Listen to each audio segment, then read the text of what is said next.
folks. This is WWE Hall of Famer Hacksaw Jim Duggan, and you're listening to the IT and the D Show. Tough guy. Ho! Welcome back. Thank you once again for hanging out with us. This is the one and only IT and the D Show. I'm your host, Bob Wallenspiel, hanging out with producer, co-host, extraordinaire, Randy Walker. Guest this week, fourth time as a charm, Jason David's in the house from Gym Force. He was on in 23, 24, 25, and now in 26. And a guest earlier this year, too. And a guest. Well, you weren't a guest. I'm a five-time. He was Aisha's guest. Oh, that's right. That's right. But we're going to be talking about Gym Force and the life of a startup. I think we're in an interesting period in the maturity. So we'll I'm dying to dive in. But you can find us online at itandthed.com. Do us a favor, give us a like on the socials, subscribe to us everywhere. Fine podcasts are sold. We had the meetup at Bar Louie in Royal Oak. Turnout was a little low. I think the wildfire smoke was keeping everybody away. Even the streets downtown Royal Oak, plenty of parking, so nobody was even out and about in downtown in general. So you see the Cedar Point pictures? That was crazy. Yeah, all the orange, it looked like in the haze, and it's the Mexico filter that they use in movies to make it look the Robert Rodriguez. But our next meetups are Wednesday, August 5th at Holmes in Ann Arbor, and Thursday, August 20th at Detroit Shipping Company right here in Midtown. Both of those start at 5 o'clock, go till about 8-ish, and no speakers, no cover charge, no agendas. I was supposed to go on that Sim boat cruise last week, and they got the smoke canceled that out. So we rescheduled for tomorrow. So why didn't you show up to the meetup? Because I was late getting back home from my trip. Gotcha. Okay. Yeah. I'll allow it. It's a thing. JD, how you doing, buddy? How they treating you? I'm doing good. Thanks for having me again. Yeah, no, it's it's an interesting time because we had probably 7 or 8 people from the startup community on talking about what it takes not only to launch but to fund and to get going and all that, and trying to been following you since you rebranded the name. You kind of assembled. I knew you had to throw that in there. I had to, yeah. Assembled the dream team, pitching VC, doing all that. I guess start off for anyone that didn't listen to the prior ones, like what the hell's Gym Force, and let's dive into all that. Yeah, so if just to kind of catch everybody up, I am a failed CrossFit gym owner turned founder. So the problems I had as a gym owner, I am attempting to solve with Gym Force. So as a longtime gym owner, I opened up my first gym in 2008. Like I was the guy in corporate America that was, overweight, out of shape. Everything was going bad. I did it for a week. I remember that. As you can see, I didn't stick with it, but yeah, I did it for That's okay. That's okay. We don't judge, and it's not for everybody. But once I started CrossFit just kind of on a whim. The record, I hated it. I know, but I don't think you gave it enough time. I didn't, but I absolutely I don't think you can say you hate it unless you do it for 3 months, 2 days a week. That's fair.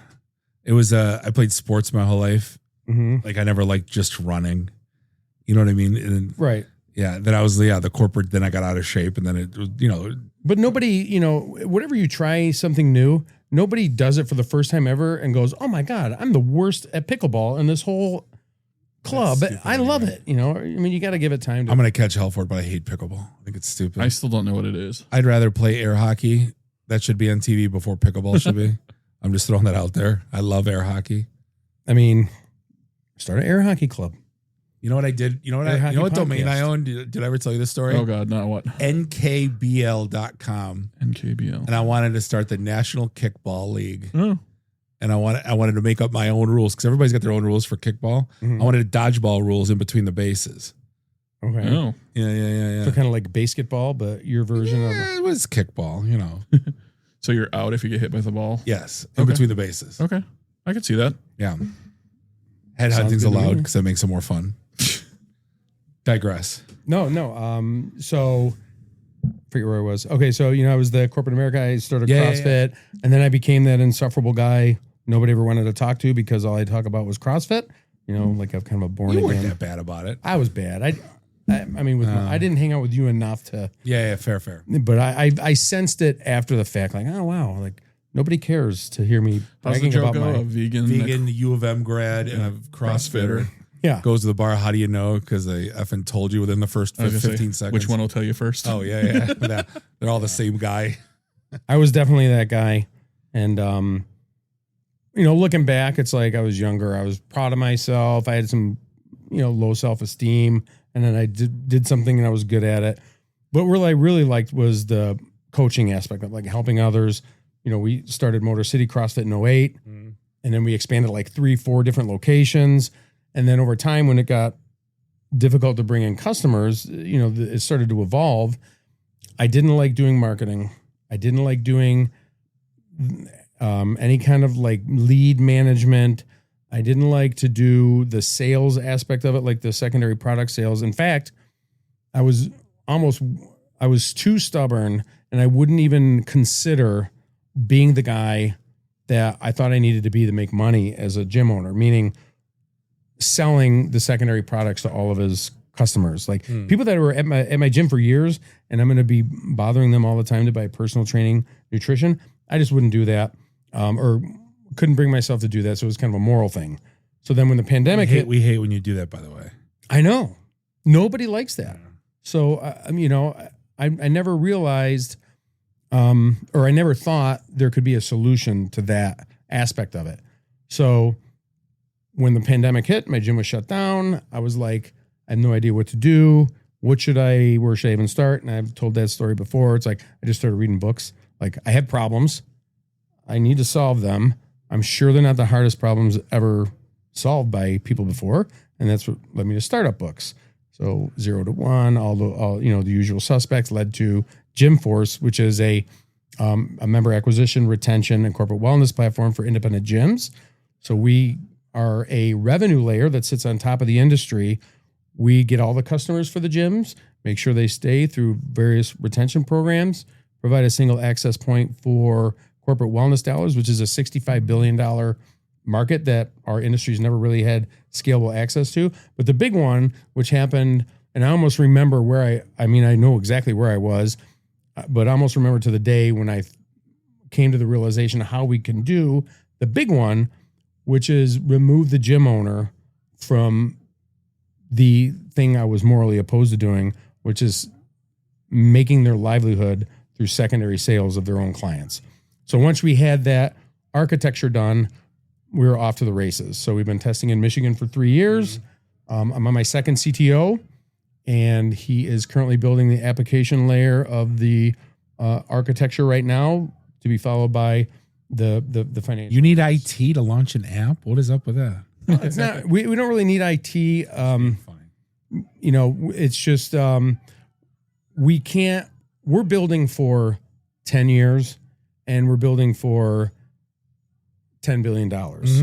And the $10 billion not for anything other than to help the gym owner itself, right? So we have to do it right from the beginning. And for an early stage startup, you don't get to cheat, and you can't fake your way with any kind of vanity metrics to pretend you have some kind of growth or some kind of revenue numbers that aren't real. So we have to build it, and that's why these things take a long time. Pre-revenue, is that the word? We're not pre-revenue, we're post-revenue. And I mean, I was talking to one of our early customers the other day in Milan CrossFit, Sean, and I said, and all he said the last time I talked to him was, "I'm so excited, I can't wait until we get this stuff going," because he knows exactly what we're doing. He's been with me since the beginning, but we've had to test everything by failing every step of the way to learn the proper, or what we need to do to be able to hit those struggling moments of the gym owner with measurable results, meaning revenue to the gym owner, and then their time taken back or given back to them so they don't have to do all the sales work. So wait. So one thing that's new to me is I thought you were primarily focused on customer acquisition in the beginning. Mm-hmm. Now you're talking about post upselling. Right. That's pretty new. Yep. Right. So that's easier because you got, you already have the customer. Mm-hmm. How do you, I guess, treat it so it's not the pushy, like, oh, you should buy, blah, blah, blah. So it doesn't sound ridiculous. So we've already built in essentially the personality of the coach. that will sit on the rails. So it uses the information that, without giving away too much of everything, we do have a little bit of secret sauce. But if you have a need for your specific goals and we can sell you something we believe will help you, we can step in and do that. And prior to AI, so I would say when was that? November 22 or 23? November 22, right? Maybe. Your first was 23.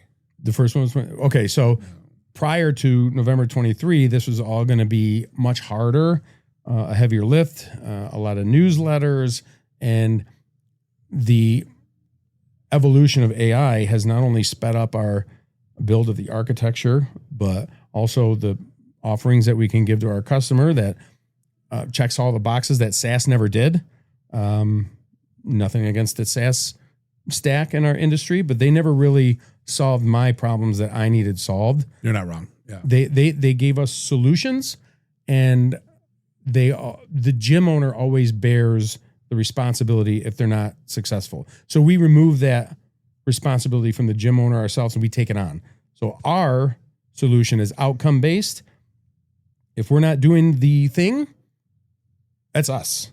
It's not the gym. We would never blame the gym owner for not having success in their business. So how do you get, I'm just thinking like getting customer data. Like Facebook did it easy. They said, what do you like? And you would hit like button on like Jägermeister and Funyuns and Slim Jims, right? Mm-hmm. Then they would tailor stuff to that. Are you gamifying? Like, what's the user experience on the app to like get the profile to like where you know what to pitch to them? Yeah, it starts with the profile.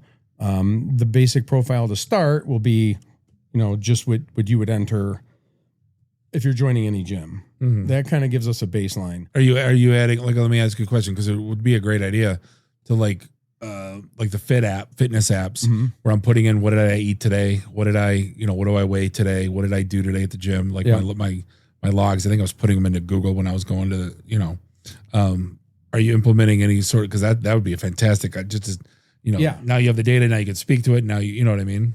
So the way we've developed our roadmap. Bob, you've gained 5 pounds in the last month. You should eat more.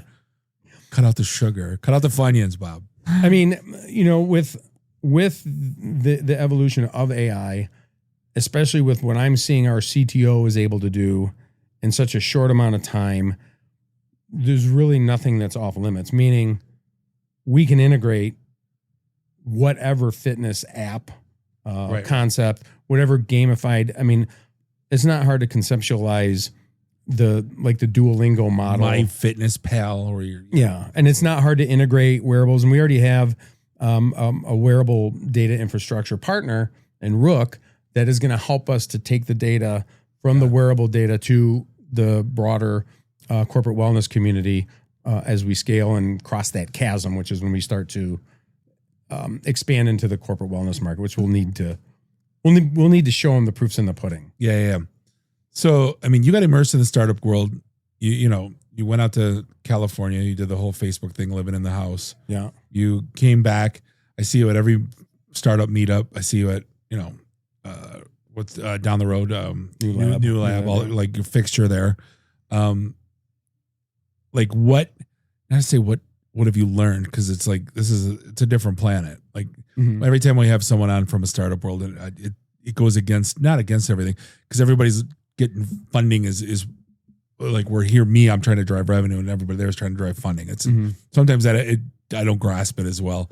But like, was there a culture shock? Like for me, what you saw it then to what you see it today, like your biggest wake up call, your biggest like smack in the face, your biggest, So I think it's people, I think, they misunderstand this whole startup world. I mean, it's not so much as, oh, I have an idea, let me find investors, right? Yeah. It's not how it works. The way it works is you get to build it. And if you don't have anybody to build it for you, you got to find somebody that does. You got to find somebody that believes in your vision to do it for you, for a piece of the pie. Right. If this thing works out.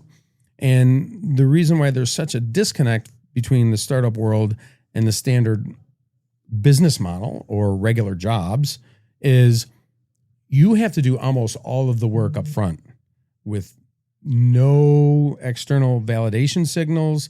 You don't get the money. You don't get the fame. You don't get any of it until the thing happens. And maybe that's in a fundraising round that is newsworthy. Like, when Knox Metals raised their latest fundraising round, it made major news. But they're from, they had notable investors from both the coast and Detroit. Did you see the latest Databricks? By the way, I just went to Summit. That's why it's hot. Okay. Their latest value. Did you see it, Randy? Their latest valuation was 188 billion. Right. You think about that for a data platform. Like, we're in a crazy world right now. It's impressive that it's worth that much money. But, the other disconnect is the difference between a private company and how those valuations are created versus a public company, right? Insider trading. Let's talk about that real quick. Because like every time I've ever heard of somebody selling a private business, whether it be a bar, restaurant, something, it always went like whatever X EBITDA, right? Or Right. whatever. This is worth 3X EBITDA, 10X EBITDA, what was your depending on the profit margin. But like the valuation on some of these public companies, it gets astronomical. Yeah, like what is the difference? So if you look at, I think Anthropic was the fastest company ever to go from 1 billion to 10 billion revenue. It's already valued at over $1 trillion. Is it really? Excuse me. So it seems like that number is made up, but that number is associated with secondary sales or what people are willing to pay for it on that private market. Yep. So it's weird that, to me anyway, that any teenager in high school can download the Robinhood app and buy Bitcoin or whatever crypto or the other coin, whatever they call them, shit coins, but they can't buy Meme. stock in a private company. So you definitely, if you're They're all on Kalshi now. Nobody's buying stocks. the prediction market, yeah, I mean that's great too, right? Like we were trying to find prop bets. I wasn't going to bet on it, but we were just doing it we watched the game. We were using it for just a bullshit for talking points. And there was $1.3 billion on that World Cup final. Oh, wow. In Kalshi. Would you have thought that was that much money? That's crazy. Isn't it though? I think it was 64% was going to Spain. I don't know where the money was. I didn't dive too deep in it. We were just using, And that's interesting because it's a prediction market, not necessarily a gambling market. So it's based on. But it is, but it's not. It's gambling. Yeah, it's totally. It is gambling, but it's like prediction's not. It's just what do you. But like they're just using what everybody's putting them. So it's imagine the Vegas lines, but the people are making the Vegas lines. yeah. Yeah, and it's all insider, just Well, I was private gonna information, say- betting on something 5 hours before they know if something's going to happen. Exactly. Technically, insider trading Yeah, is legal for a private company, and it's how you use as a leverage to raise money, how you use it to recruit people. It's illegal, and when the company goes public, a prediction market, same thing. I think there was like even a problem with it with one of the military operations when one of the generals bet like $400,000 or something that we would do a thing. So it's kind of like a similar. Oh God, are you kidding me? No, like I think they passed something after that where you're Did you ever go through Kalshi the dumb shit you can put money on? I won't touch it. I've never looked at it. Like there was one is like, will the U.S. government claim that there's UFOs are real publicly by the end of 2026? And there's like a couple $1 million on it. If you see a big bet for yes, bet on yes. But it's not even a big bet, like 1.25. This is not gambling advice. No, but it's like $100 wins 125. It's like at that point or zero. Like it's not, it's just as far as I'm concerned. Anyway, dumb. That's a startup though. But like, if you ever want to do good talking points at the bar, it's fantastic. Just the dumb shit people are betting on. Yeah, I believe it. That is a problem, I think, for some people, some demographics. Story for another day. But yeah, the fact that you can gamble like slot machines on your phone now, there's a lot of people going into debt. But I digress. they make people you have to be a accredited investor to invest in a private company. Sure, and sure.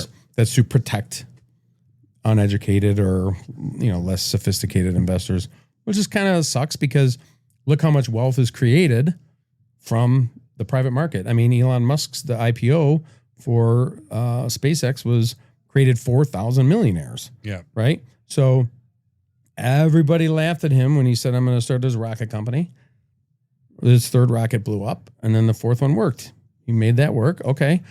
That led him to the next step. And then he was probably thinking long term. Not everybody likely knew about Starlink and that he would be able to charge all these other governments to put their satellites in space. So he's got the revenue, he's reducing costs.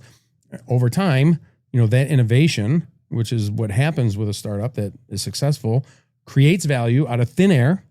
And that's why the valuations are so kind of off the wall. Like, wow, this is crazy that SpaceX is worth $1.4 trillion or whatever it's worth, or 1.75 trillion, yet they don't have any revenue that is a legitimate multiple. I think their revenue, I could be way off, is like 20 billion or something like that, maybe 10. But if you look at the total addressable market for something that SpaceX is going to address, space data centers, building factories on the moon, all that stuff, the capabilities of Starlink, like that's a pretty big addressable market. Not to mention the way they're building. That's going to happen right after we get self-driving cars 10 years ago. Well, I mean, they're there now. I drove in one just now. I mean, they're there. Full self-driving is not there yet. It's local streets only. It's not highways The and guy in the level Philippines 5 with VR glasses. I told you that. It wasn't really. Yeah. But yeah, he promised level 5 autonomy 10 years ago. And so I don't put faith in anything Elon Musk says. Well, I mean, if you look at what he's, his performance relative to what he's said on his like website, and this is our mission, this is our plan, the numbers have played out, right? The valuation, the IPO, all that stuff. But it was all, there was a meme, probably 10 years ago, Randy, that like Uber's with the valuations more than all the big three.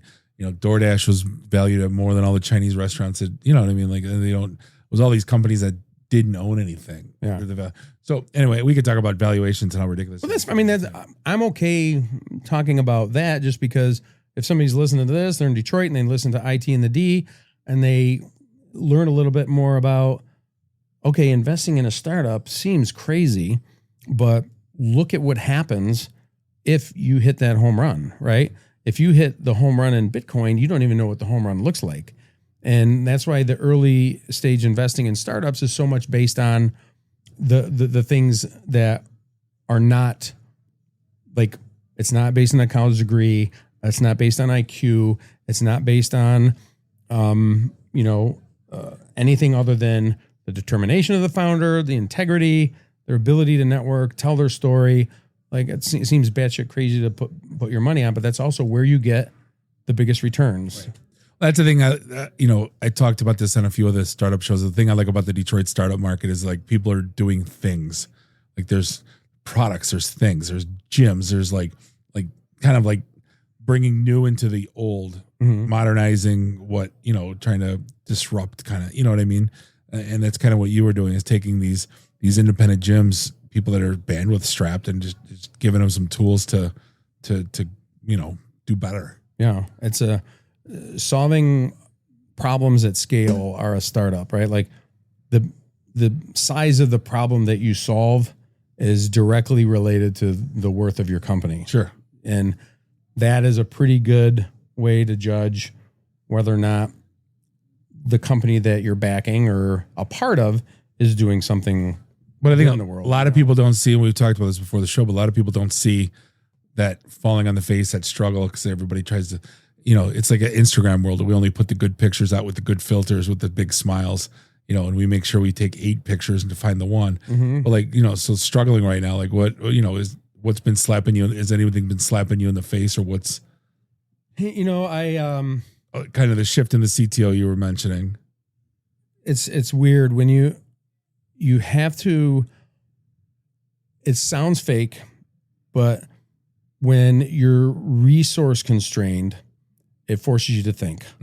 And when things don't go the way you want it to go, or you fail, or a customer says no, an investor says no, somebody tells your idea it's shit, which I had a guy tell me in California. He goes, you should get your ass home and get a job. There's 20 SaaS companies in your industry. They are your competitor. You know what I mean? Wow. He told me to stop. And then the guys in my house, they called him the guy that didn't like me. Oh. But all that stuff, if you take it as something to learn from, Right. it's a data point, and it pushes you in a certain direction. Okay, this didn't work. Why didn't this person call me back? Maybe he didn't have a reason to call me back. It's not like you don't find an investor that wants to give you money. What you do is you create value that compels an investor to want to write you a check. And then you also have to have all those other signals. It's sales, JD. It is sales. Yeah. It is sales. But if Nobody you hands have, me POs, bro.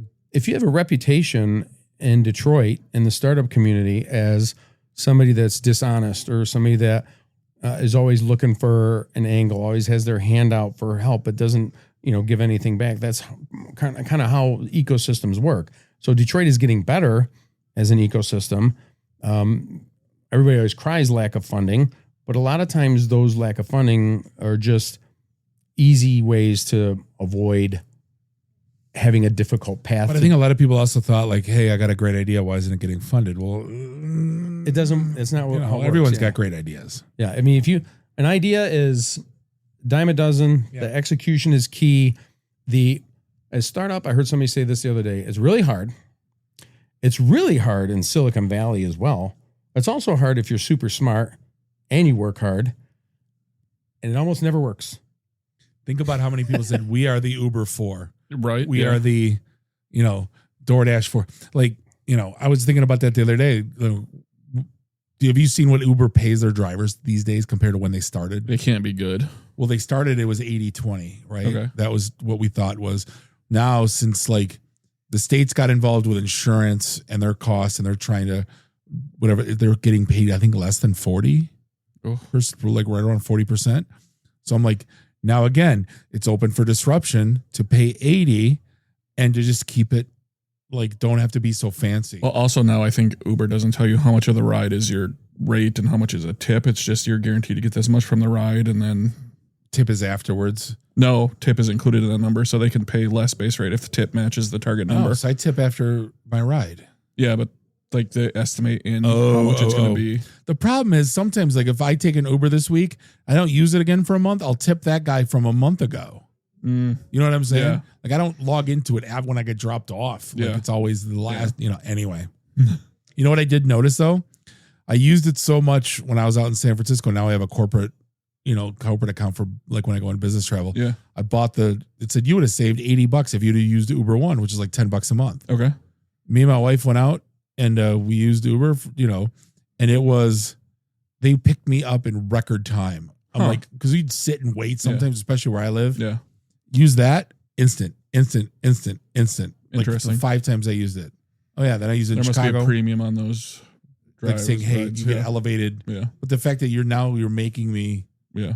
pay a monthly, and what Yeah. if I don't use? You know how that goes. It's like the gym membership. I get a gym membership at Powerhouse in Partridge Creek, and then I don't go. Or like how Grubhub will say, "Do you want to, upgrade to get your food 5 minutes faster?" Yeah, for $1.99 or Yeah. whatever.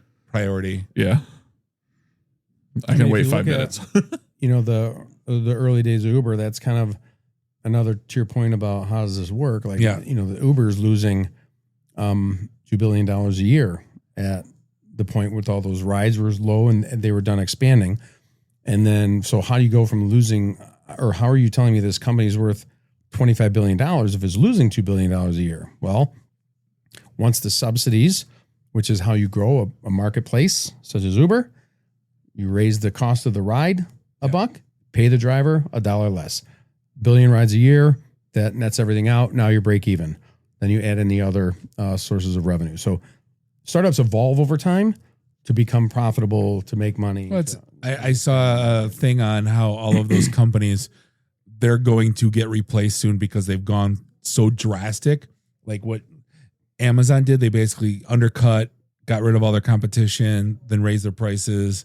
You know what I mean? And then, now they're ripe for them to be disrupted. Like those companies that we thought were like these disruption kings have gotten to the point now where they're going to get taken out. That's just my opinion. Well, you look at Amazon, and I think a lot of people would say Amazon's moat is the logistics company and the cloud computing company that sit directly on their books, right? Hard to compete with that. But, I mean, anybody has an idea to disrupt something, they should. Right. So, I mean, who knows? China can probably compete on the price of manufacturing goods, but I just don't know that world. Sheen. You ever buy anything from Sheen? No. My daughter does. My daughter maybe does. I did once, all but it was garbage. Yeah. Sizes were wrong. Those are I just got into those YouTube videos where the guys were buying like the AI generated images of like a sweater that looked something, and it shows up and it's butt ass. Yeah, I love the videos. Like somebody's like, I bought a couch, and then it comes in, it's like a little model couch. Yeah. What do you expect for $37? Like you're not getting a full size, seats 5 couch for $37. Right. Why not? It's too good. Seems too good to be true. Probably is, right? So what's your like? Now that you're post revenue, right? We can stop talking about pre revenue. It's my joke from Shark Tank. They always groan when someone says pre revenue. Yeah. How do you expand? Is it just you seriously have you have to cold call these indie gyms, but how do you reach these kids? Well, I mean, we have a couple different expansion and launch strategies that are in the works. We have potentials for launching under a potential partnership arrangement, but we also are fully prepared to just completely go it alone, because that would allow us the most flexibility where we don't really have to answer to anybody. So you're familiar with NPS, which is the satisfactory score. Yeah. Sure. How likely is a person to say they do not want to stop using your product, right?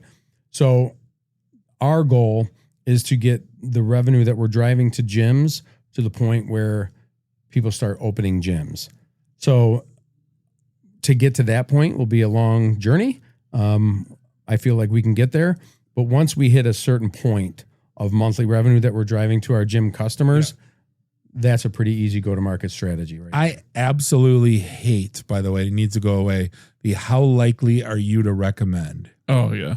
Because for things like Joey's Burger Shop that just opened in Berkeley, all day. Yeah. If it's the best thing I ever ate. The pizza shop that opened up in Hazel Park, all day. Best thing I ever ate. Yeah. Delta Airlines, Meijer. Yeah. Like, Randy, you really need to go to Meijer for their produce selection. And they ask you these things. Or how often are you or how likely are you to tell a friend about SharePoint Online? No. Right. Those NPS, not saying there's a few questions, not to go down that road. But those questions are absolutely. But it's I do believe in the MP, certain industries get different, I guess, the scores, because I worked for a company that they would brag about how theirs is above, right? All the the brands, and I'm like, well, that's kind of a weird, especially as an IT consultant, you know what I mean? Right. Yeah, I mean, for what we're trying to do, again, I think we said that we have 2 clear metrics. Yeah, we have the qualitative and the quantitative measures that we're looking at. If we do our job right, everybody wins. And, for us, it's all in the eyes to help that gym owner. And the way we had to look at everything was completely upside down from how the current industry works. Right, so, it's, you were talking before we got on the air about the journey and all that stuff. Everybody's got a journey. But if you know it's going to be rough, and that it's going to be a learning process along the way and something you have to go through to get to where you need to go, it's a little easier to swallow. But that's why, I actually thought of doing this. Everybody starts their podcast after they get rich and famous, right? Or writes their book. But what about? Did we miss a step? Oh, I'm talking about the startup world. So if you, you know, like Jason Calacanis didn't start, you know, until after he invested in Uber, right? So it's like, if you feel strong enough in it, shouldn't, you know, I have the guts to write that book where I start at the low point and then have the. I mean, he had a lot of other things he was doing before Uber, though. There's a couple I gotta argue about. as an example. The Diary of a CEO guy, Yeah. and Caleb Hammer guy. Yeah. Like he was like the number 3 podcast in the world like last week. Caleb Hammer was. Okay. Oh, the And he just seems like financial guy? he argues with kids about spending money. Yeah. Like- Not kids. Well, some of them are. Yeah. That's what it felt like to me. Yeah. Sorry, anyone that's 30 is a kid to me. Old man barks at or yells at cloud. Yeah. But like, yeah, just like Diary of a CEO. Isn't there some drama about Diary of a CEO again too? I don't know. I don't watch it enough to know. Yeah. I just look at his the videos pop up and he have like 1 million views, and Yeah. I'm like, then I watch it for 3 minutes, and I'm like, oh. I keep seeing more and more clips of Caleb Hammer on TikTok, like just excerpts from the show. And Yeah. people are stupid. I think that's the point. Bringing the Isn't dumber, he just the dumber. a basic spend less than you make guy? Yeah. And He's not like Dave Ramsey though. Oh no, Like, you know, Dave Ramsey's he's got his ideals. You know, he was Yeah. like the original, like, the one I just saw was a woman is working part time or something like that, and her husband is on contract or something like that, so he's making even less. But and they're like $30,000 some in that, and he's got like a $40,000 gun collection he won't sell. yeah. Okay. And then Caleb's like, "You care about your kids? Because it doesn't seem like you do. It seems like you care about your guns more than you do about your kids." And Keep one, sell the rest. Yeah. It's easy fix. buy it back when you're in a better position. Right. But like, yeah, I don't think and none of those people were like, I'm just thinking like, did they make it? Like, how did they get thrust into it? The one girl that interviewed the one girl and said she's a musician. She goes, "What am I like? I make magic?" And they got in a big argument. One of the funniest. You ever see that before? No. She's like, "No, you're a musician." She goes, "I don't make magic." And she's there like they fought for. I think half I of- see that. It's fantastic. Anyway, podcast Yeah. famous. Well, I'm we, just, went on you a, know, we went on a tangent. My point to that was it's like nobody hears about startup people No. until after the thing. After Right, you sold, made Do it, the yeah. thing and then okay. It's just like that's why it's not really the reward in the early stages is like your own learning, your own, you know, you got to create your own dopamine hits, you know? I think that's got to be the worst part about it, at least in what I think is, especially with you going to all these networking events and going out to California and all that, Mhm. and just listening to people's opinions and sitting on shows like this. And yeah, I'm not giving you an opinions, but like just everyone's got their 2 cents. And Well- at one point, like it's just hard. I'm not saying it's got to be impossible to filter it all out, but it's, you know, I'll say 2 things. Number 1, if I didn't get the negative feedback that I've gotten, I wouldn't be where we are. And that, depending on the audience, is very important information. I will still get, I just had a person that was a member of a CrossFit gym a couple weeks ago tell me I was an idiot. Like, what are you doing? I'm like, you know, I don't argue, but yeah. like if something you're doing is so easy to conceptualize, it probably would have already been done. Sure. So now you have to separate, is the person that's giving you that feedback somebody that you need to go, what am I missing? When I was in California and the guy from Kyrgyzstan, who was one of the smartest guys I've ever met in my life, in 3 minutes, he goes, there is no value prop for your customers in what you just told me. I'm like, what are you talking about? I guess I'm the customer. I know what, and he was 100% right. And like, if you separate the good information from the bad information, just becomes part of your judgment that you build over time. And it's not, you know, the money, the fame, it doesn't come until after you do the thing and have success, Yeah. which almost never happens. But if you have to do it, then you might as well go to the end. So I just don't know when to stop. You shouldn't. I don't, that's the only thing I've, you know, What would make you? I don't. Yeah. I start something. I started with CrossFit. It was really hard, and I never stopped. I started jiu-jitsu. It was really hard and rewarding, and I never stopped. Running a CrossFit gym, bad news. I should have stopped, Right. but I never Right. did. So they say that's the same thing that you need as a startup founder. So, It's better than quitting everything, you know. yeah. Yeah. Which I probably, not that I did, but I think I've stopped, except for this. Actually, no, that's a lie.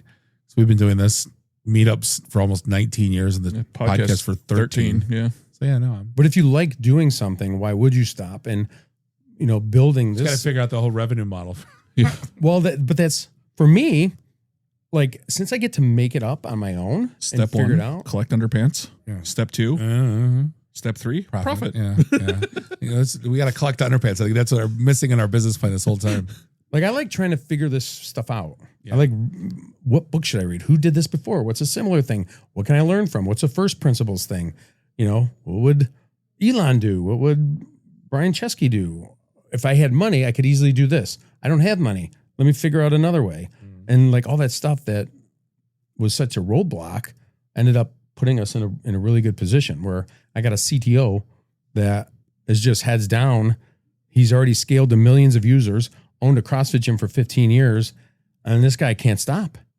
And, it was all because of learning all these hard things from people telling you, what the hell are you talking about? Because you have to learn your I got story. a All that. really dumb question. You don't hear as much about CrossFit as you did when you first started it. Right. Like, what is it in terms of user base in the U.S.? Has it gone up? Is it flat? Is it down? CrossFit went down from, I think, a height of 15 to 17,000 affiliates globally to now they're in the neighborhood of 5,000. Okay. Are they But all playing pickleball now? they're either doing jujitsu, weightlifting, or yoga. Jiu-Jitsu's took off. Yeah. It's I got a couple pro wrestler buddies that do it. I'm like, looks intriguing. so they're very similar, right? CrossFit is if you want to be in good shape, learn how to do it forever, teach others. Yeah. Jiu-jitsu is learn how to defend yourself or kill people if you need to. Win fights, also learn how to teach others. Same with yoga, with flexibility. But it's all Talk me out of going to a boxing gym. I've never thrown a punch. I got sucker punched when I was 15. I've literally never thrown. I've never been in a fight since ever. don't start now. And I was not getting a fight, but I just for some reason it stuck in my head. I need to join a boxing gym. I mean, I'm way too old and way too fat. I told my professor from my jiu-jitsu place, I just want to learn how to punch so I could punch the video game bag to get a high score so it's not embarrassing. But I was when I was at HP a long time ago, we were in Madison, Wisconsin to see a client. He was my server specialist. And he was gold gloves in the military. oh, And he looked like me now. You know what I mean? Basically, what does an IT guy look like after they eat too many pizzas and drink a couple too many beers? right. And he hit that thing on the dot and hit like the 994 or something. I've never seen it before. Yeah. Like caused because it was a college bar. It was a little rowdy. And he's like, yeah, we got to go. Yeah, I just want to get what's the most basic that won't be an embarrassing number. That's what I was looking at. But no, I don't know how to punch either. Yeah. I drove by one. That's why I kind of got intrigued. I'm like, there's like a warrior gym by my house. Okay. And I'm like, oh, it looks intriguing. I But would then just again, I'm say going to do it for a week and then I'm going to hate it. what I tell people is Are those for general fitness? I thought Yeah. I would have guessed those were for like MMA training and stuff. No, it's general. Okay. Like you can do both. just like make if sure you- you find You're not something. sparring. You're just kind of hitting a bag and kind of like, Gotcha. Find something that gets you out of breath, introduces you to people that you want to be around, yeah. and teaches you something. I don't want that- to talk to anybody. You should. You should. You like do talking. en- You're I do always enough talking of to that. I people. do enough of that everywhere You're a friendly guy. I like talking Depends. to you. No, there's certain. You've had a close knit group of friends since I've met you. What do you mean you don't want to talk to phases people? of like where I don't want to like I have to turn the off switch. Certain things I do not like. If I go to the powerhouse, I do not speak to a soul there. No, you wouldn't. It's because why would you? Yeah. It's not that kind of place. If you go to a CrossFit gym or a good martial arts school, there's a really good chance that you meet somebody that ends up being a little tiny bit of an additional reason for you to go to the gym. You have a shitty day on your second day, but you saw a cute girl. I want to go see her, right? Or you met a cool guy and you're like, hey, I went to high school with. So that's a community piece that all these little things that happen is what creates the kind of feel that really good gym owners create within their business is that community aspect. That's why CrossFitters, you always see them hanging out together at bars and they travel to different events together. Same with jiu-jitsu. We had 20 something people go to Brazil a couple of years ago from my school. It was like crazy. Didn't want to go to Brazil. I couldn't. I mean, I would be open to it. Work once. I'm kind of angry. I was supposed to go for a month. Oh, okay. Yeah. The way they do business there, like I would have 4 customers in 4 weeks. You pitch them on Monday, present on Wednesday, close on Thursday, party on Friday. Oh, I think that's just how they do business there. yeah. So, Oh, yeah. And I had my visa approved, all that. Yeah. well, I mean, the importance of the community can't be understated. From what I think people need for success. Also, so is teaching a thing. So all 3 of those, yoga, martial arts, CrossFit, they teach a skill. Yeah. That's a forever skill. That scalability is for everybody, all the way up and down. And it can't happen and it won't happen without a community. But I think it's the same as like the startup community too, not to tie it all together, but it's like the rising tide thing. Like you want to see other startups doing well. You want to see your buddy going to the, Yep. it was, for me, it was like, I think with the gym thing is if I don't go for 2 weeks, I don't want anybody going, I haven't seen you in 2 weeks. Yeah. That's one of the, you know what I mean? Yeah. I go through, I go through ebbs and flows of everything. But you don't want to be ignored, and you don't want to be, some people are uncomfortable saying certain things, asking certain questions. They feel embarrassed. So it's a fine line. And that's what a really savvy coach will be good at. And, we need to be able to support that as Gym Force we're building. But on the startup world, I mean, you'd be surprised how many, I noticed it most with jujitsu. Like when you started as a white belt, you go like 6 straight months, and every class you're sitting in the back room going, I have no idea what I'm doing. Not only do I not have any idea what I'm doing, I don't even know what it'll feel like if I'm doing something right. So you put that all together, it's the same in the startup world. I had no idea what I was doing. Looking back, it's like, oh my God, what an idiot. I can't believe I did this. I can't believe I did that.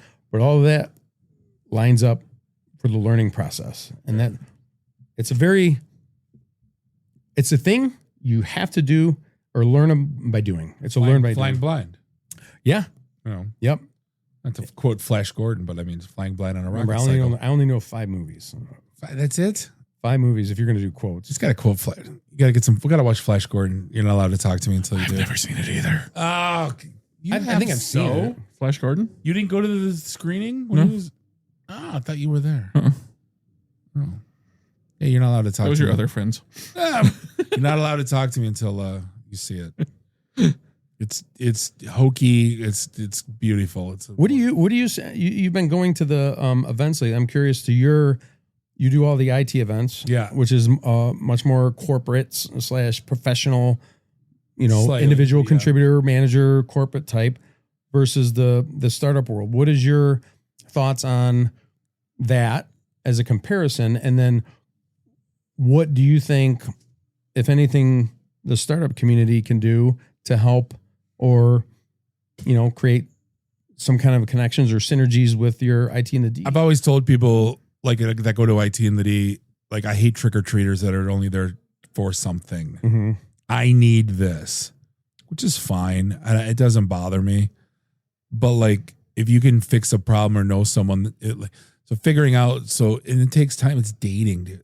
It's kind of what it's you dating. It takes time. And a much slower scale too than dating. Like you might talk to somebody for a few weeks before you go out, but you're going to a meetup once a month. Right. So Right. you gotta takes time to build that relationship. So you might it might take, every week you might go to the bar and meet people. You know what I mean? Mhm. Meetup is once a month. So it might take 2 years before you actually can get to but like fix a problem. Yeah. Find someone that can. You know what Yeah, I mean? I find myself. Tell people, but don't tell people like tell people your problems. Don't tell people what you need. You know what I mean? That's easy. You know, I don't know. That's my take. After doing networking for almost 19 years, I can probably count on one hand things I've asked for. Yeah. It's never been about that for me, which is fine. But like, we found our niche in like helping people find jobs and getting retrained. Mhm. The market's changed. Like we can't do it anymore. They're not hiring bartenders with A+ and Net+ certifications to do help desk. Doesn't exist. doesn't mean that I'm going to stop networking. It just means the way I do it's different. Now, almost every startup founder I talk to, or even investors in the space, they almost always have AI in their first couple sentences of what they're talking about. Is it the same with IT, or is IT kind of trying to keep that Just another out of tool, their, man. Just another tool. I mean, it's the good ones see it as just another tool to solve a business problem. right? You know what I mean? I wasn't walking in going, oh my God, VPN is 20 years ago. You know what I mean? Right. It was just a way to reduce cost. Yeah. And if you have, let's say you have an IT budget of X, and then you have an AI budget, or AI comes along, now that IT budget goes way high, is it making your business more money? Is it directly saving you costs, or is it just a bunch of, technical? The business engineers? has to, the business has to either be more efficient. It's no different than automation. IT's been doing automation since day one. That's the whole point of IT. Compute faster. Yeah. Right. I mean, have you seen it saving money Yes. in any of the organizations? You have. Okay.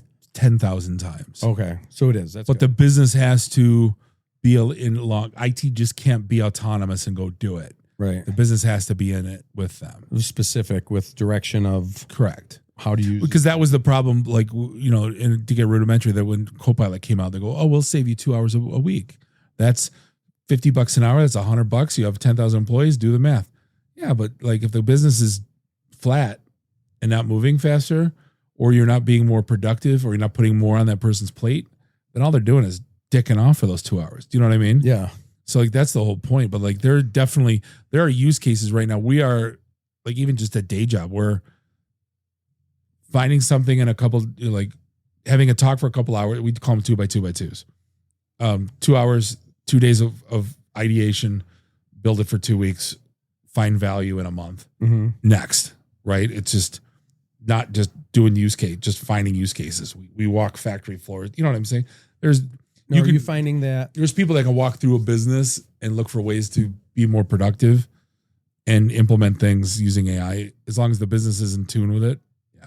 Are the CIOs, because I think with the new chips that are coming out, there's going to be a legitimate desktop solution with essentially the entire AI data set right on somebody's computer. Are you noticing that some CIOs are reluctant of bringing in one of the frontier models just to capture all their data and the stuff that's No. coming? So that's not a thing? No. Okay. Reluctant? No. Late adopters? Sure. Most of them, there'll be a couple earlies and then they'll prove it out or POC. I was just thinking that it seemed like such of the old industries of, the Midwest. I wondered if they would be. It's no different. It's Midwest is 2 years in. You know what I mean? Yeah. Fashion, music, it's all, it's always, it's moving faster now, but there's always not many early adopters. Some, Yeah. everyone that dove into AI was just wanting to what are you seeing? What are you doing? What's going on? They wanted knowledge. They didn't want to do. Now they're doing. Yeah. Okay. That makes sense. It's going to be interesting. I mean, I think there is going to be a lot more entrepreneurs that, did not have the technical aptitude to build something from 0 to 1. It's execution though. You said it earlier. Yeah, but I've had that stupid app idea I've had forever, and I can vibe code it tomorrow. I used to, I got quotes back in the day who wanted 150 grand to do this app for me. yeah, I can build it tomorrow. How the hell do I execute it? You know what I mean? yeah, you got to get out of the building. Yeah, You yeah. don't just create an app and then it goes viral. That's not how it works. Then I got to start making phone calls, and I got to basically immerse my entire life. This has got to be my religion now. Yeah. And I'm not ready to make it my religion, so then I just don't do it. It's just like podcasting. Once the recording's published, then the hard part Oh, happens. yeah. Yeah. And you can tell by the amount of with life catching up, it's hard to do that stuff. You know what I mean? I look at it like this. My gym was a problem. Okay. It kept me up at night trying to keep that gym open, trying to make enough money, keep my clients happy, take care of my family obligations, support my family. It kept me up at night, right? A startup, when you're solving a problem that close to you, that important to you, also keeps you up at night, but it gets you up in the morning. But if it's if your religion, it's spot on. Hit the nail on the head. Yeah. So if you find that, if your app that you thought about is that important to you, it's easy to do things where you don't get any prizes. See, that's the key there. It's just something I would like to have. Yeah. It's never gonna. But that's how they usually start. It usually starts with something that somebody would really like Travis Kalanick for Uber would really wanted a cab to get from the Eiffel Tower to his hotel in Paris. And he's like, why can't we have GPS on our phones, right? Solved his own problem, and it's across the board. Yeah. So what's next for Gym Force? Did you got any big plans? Gym Force, we did 2 successful beta tests. We're going to be launching our first member acquisition campaign coming up here and hopefully in the next 4 to 6 weeks. It's going to start with a referral engine. And then once we get, the flow of everything working properly, then we just start adding features, learning from our customers and iterating as much as we can, which we can do really fast now with just a team of 2. Yeah. So we need to launch, iterate, and implement. Address those struggling Always moments. good to see you. You too, man. We'll see you in a year. Yeah, I'll be back. Summer August 27. August of 27. Yeah. Yeah, this is year number 4. It's year number 4. Yeah. Always in August. Was it one? No, one was in July. July. One was First July. one was July. Yeah. Rest of in August. So All right. yeah, because when you called me, I'm like, again? We're just here on the show. Randy said the same thing. I'm like, it's been a year. And I'm like, oh my God, time flies. I tell you, the difference in like talking to you, it's like, I'm glad that you started to meet people in the startup community and stuff. And I felt like the discussion is, evolved just with us. And the more people you can connect with the different, communities of people trying to help each other, the better, right? 100%. So that was awesome. Well, JD, always good to see you. You too, man. And we're going to wrap things up for this episode of the IT and the D Show on behalf of Bob and Randy. Do us all a favor. Drink up your drinks. Get your phone numbers. You don't got to go home. You just got to get the hell out of here. See you next week. Drive careful. Beat it.